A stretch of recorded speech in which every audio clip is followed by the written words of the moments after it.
Старата водоводна мрежа, но и се уште не изградената водоводна линија 2 се главните причини за секојдневните проблеми со водоснабдувањето во градот Подисарот. Откако се откажа проектот за изградба на карго аеродромот во приградската населба Три Чешми и државата ги распредели средствата по општините, Штип сега нема ниту карго аеродром, ниту пак водоводна линија 2. На почеток не ги скратија предвидените количини кои што требаше да бидат вградени од 3,5 километри се намали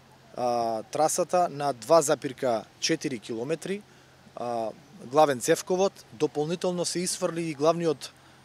резервоар кој што практично треба да служи за водоснабдување на Плуждино, на мерите, на викенд населбата и на индустријата Плуждино, што само по себе кажува дека планираните средства кои што биле предвидени за реализација на овој проект